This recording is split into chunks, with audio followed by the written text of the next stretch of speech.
Le GemCAD, première petite initiation, je vais présenter les différentes fonctionnalités de ce logiciel-là. Donc, vous voyez ici, il y a différents menus en haut. Donc, fichier, édition, view, préforme et pour faire les rayons, Ray Trace. Donc, GemCAD, ça se présente comme ça. Il y a un cadre ici de présentation de la pierre. Puis ici, sur le côté, on peut bouger, voir la pierre dans différents angles. On a ici un cadre pour ce qui est de la taille. Et en bas, on a une autre partie qui sont les codes de taille, en fin de compte, les index et les angles. Donc, tout ça, ça se bouge simplement en draguant, en allant sur la ligne, et on peut grossir ou rapetisser ce qu'on veut. Donc, ainsi de suite. Pour ce qui est des angles de vue qu'on a ici, ben, si on clique tout simplement dessus, là j'ai sélectionné comme un point avec le bouton de droite.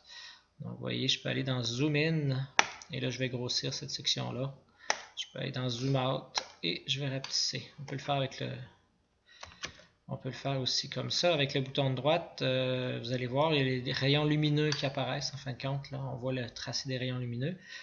Avec CTRL D, on les élimine. On verra cette fonction-là plus tard. Donc, dans le menu fichier, vous pouvez enregistrer et ouvrir. Vous allez pouvoir trouver différents fichiers sur différents sites. On peut, petite remarque, exporter en toutes sortes de fichiers 3D, c'est intéressant. Dans le menu édition que je vais faire dans la prochaine vidéo en détail, on a les angles, les index. Lorsqu'on fait le transfert, on peut faire un sort de chacun des index, des notes en bas de page, ce genre de choses-là.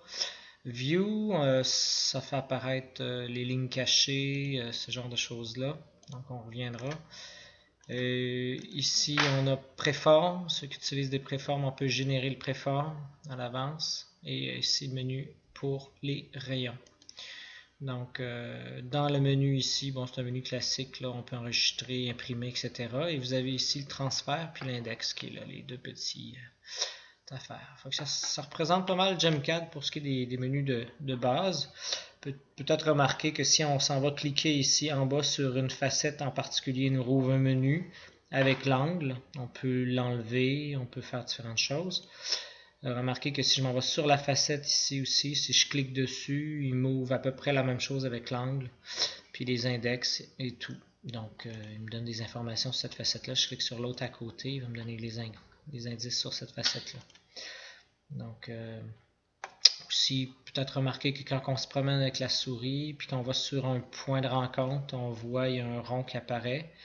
Je vais zoomer in, vous allez mieux voir. Donc, vous voyez, il y a un rond qui apparaît, donc il focus sur le point de rencontre. Donc, ça devient intéressant pour certaines fonctions. Alors, c'est ça.